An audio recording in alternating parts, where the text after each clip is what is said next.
মন দিয়ে শুনবেন মা কথাটা। কুরুক্ষেত্রে যুদ্ধের পর যখন হস্তিনাপুরে রাজা হলেন ধর্মরাজ যুধিষ্ঠির, রাজা হবার পর কৃষ্ণচন্দ্র আমার রথের উপরে উঠে কুন্তী পিসিমাকে ডাকছে, পিসিমা সারা জীবন কষ্ট করেছো, বনে জঙ্গলে দিন কাটিয়েছো, 5 পুত্রকে নিয়ে কখনো সুখ পাওনি। এতদিনের এত বাধা, এত ঝড়, এত কষ্ট অতিক্রম করে আজ তুমি সুখের অন্ত খুঁজে পেয়েছো। তোমার পুত্র হস্তিনাপুরের রাজা, তুমি রাজমাতা, আর তো কোনো দুঃখ কষ্ট নেই পিসিমা তোমার।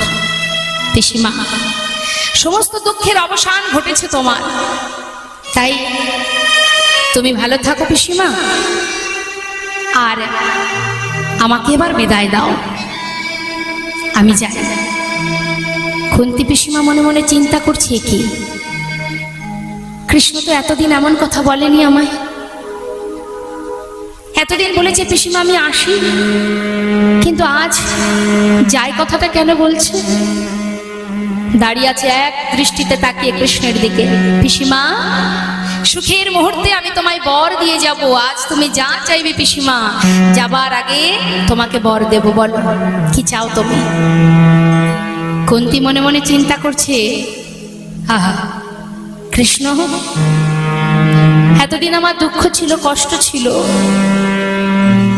তুমি সর্বদাই আমার কাছে ছিলে, আজ সুখের নাগাল পেয়েছি, রাজমাতা হয়েছি আমি, তাই তুমি চলে যাচ্ছ। তোমাকে ধরে রাখতে পারে এমন সাধ্য জগতে কার আছে? কিন্তু যাওয়ার আগে তুমি আমায় বর দেবে,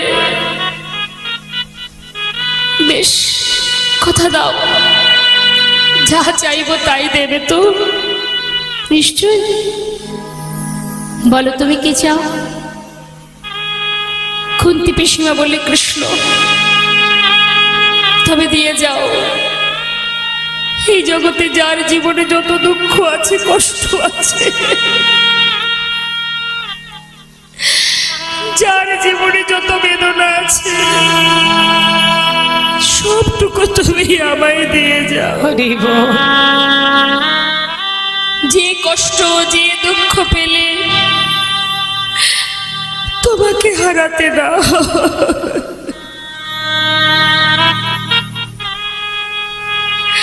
কোনো কিছুর জন্য আমি তোমায় হারাতে পারবো না কৃষ্ণ। পাশে দাঁড়িয়ে ভীম বলছে, মা সারা জীবনে তোমাকে নিয়ে বনে বনে কাটিয়েছি মা, সবে মাত্র দাদা রাজা হলো, সুখের নাগাল পেলাম, তুমি আবার কেন দুঃখ চাইছো মা? তোমার কি স্বাদ মেটেনি? মা বললেন, ওরে ভীম, দুঃখ ছিল বলি কৃষ্ণ তোদের সঙ্গে বন্ধুর মতো ছিল, আজ সুখের নাগাল পেয়েছিস বলেই কৃষ্ণ আমাদের সবাইকে ছেড়ে চলে যাচ্ছে।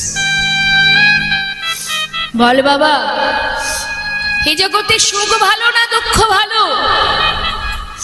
সুখে থাকলে যদি কৃষ্ণ হারা হতে হয়, সে সুখ তো আমি চাই না বাবা। অর্থাৎ দুঃখে থাকলে যদি চিরতরে গোবিন্দকে কাছে পাওয়া যায়, তাকে নিজের করে পাওয়া যায়, নিজের কাছে ধরে রাখা যায়, তার মতো সুখ আর কোথাও নেই রে। তাই গৌর হরি বল। এই যুধিষ্ঠির, সিংহাসন থেকে নেমে আয়, যে সিংহাসনে বসলে কৃষ্ণ হারা হতে হয়, সে সিংহাসন আমি চাই না। কত বড় ত্যাগ দেখুন বাবা। ভগবান রথ থেকে নেমে এসে কুন্তী পিসিমাকে জড়িয়ে ধরলেন, পিসিমা এত ভালোবাসো তুমি আমায়, আমার জন্য তুমি সোনার সিংহাসন ত্যাগ করতে চাইছো, তোমার ভালোবাসায় আমি বাধা পড়ে গেলাম পিসিমা। তুমি যখনই আমায় ডাকবে, আমায় স্মরণ করবে, আমি সর্বদাই তোমার সামনে এসে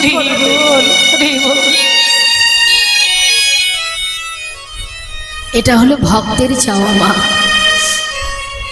ভক্ত কখনো গোবিন্দকে ছেড়ে, ভগবানকে ছেড়ে থাকতে পারে না। তার আরো প্রমাণ আছে। নামাচার্য শ্রী ঠাকুর হরিদাস জানতেন প্রভু চলে যাবেন লীলা সম্বরণ করে, তাই তার ইচ্ছা মৃত্যু প্রকাশ করেছিলেন ভগবানের কাছে, হে দয়াময় তুমি চলে গেলে থাকবো কি করে, তোমাকে ছাড়া থাকতে পারবো না প্রভু, তাই এই আশীর্বাদ করো, এই বর দাও আমি যেন তোমার আগে চলে যেতে পারি। মায়েরা বলুন তো, ভগবান ভক্তকে আশীর্বাদ করতে পারবে যে ঠিক আছে তুমি আমার আগে চলে যাও? আমি যদি আপনার চরণে প্রণাম করি, এখনই আপনার কাছে আশীর্বাদ চাই, মা আশীর্বাদ করো আমি যেন তোমার আগে মারা যাই, পারবেন আশীর্বাদ করতে? পারবেন না। প্রভু সংকটে পড়েছে, ভক্ত যেমন ভগবানকে ছেড়ে থাকতে পারে না, ভগবানও তেমন ভক্ত ছেড়ে থাকতে পারবেন না। কি করে আশীর্বাদ করবে হরিদাসকে? কিন্তু হরিদাস জানে যে প্রভু আমার আগে চলে যাবে, তিনি যদি চলে যায় তাহলে কি নিয়ে থাকবো আমি? তাই গৌর হরি আশীর্বাদ করতে পারছেন না, কি করবেন তিনি? তাই বললেন, হরিদাস তোমার ইচ্ছা আমি কৃষ্ণ চরণে সঁপে দিলাম। ভক্ত ভগবান যতটা চতুর তার দ্বিগুণ চতুর তার ভক্ত বাবা। বলে উঠলেন, প্রভু তোমার কাছে আমার আরো একটি চাওয়া। সেটা কি জানো? আমার অন্তিম সময় যখন আসবে, হৃদয়ে ধরিব তোমার যুগল চরণ, নয়নে হেরিব তোমার ওচাদ বদন, বদনে বলিব হাম শ্রীকৃষ্ণ চৈতন্যের নাম, এই নাম বলিতে বলিতে যেন আমার বাহির হয়।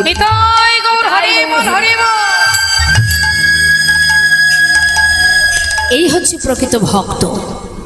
একটা কথা সবসময় আমাদের জেনে রাখতে হবে মা, মানুষের চোখের ফাঁকি দেওয়া যায়, মানুষের চোখের আড়ালে অনেক পাপ, অনেক অপরাধ, অনেক অন্যায় করা যায়, কিন্তু তুমি কি জানো না যিনি এখানে বসে আছে তার ফাঁকি কেউ দিতে পারবে না। সময় হলেই ফল পাবে, অপেক্ষা করতে হবে। ভগবান যখন মারবে তিনি এমনভাবে মারবে, মানুষ যদি মনে করে যে আমি ওকে সাজা দেব তাহলে বোধহয় কম হয়ে যাবে।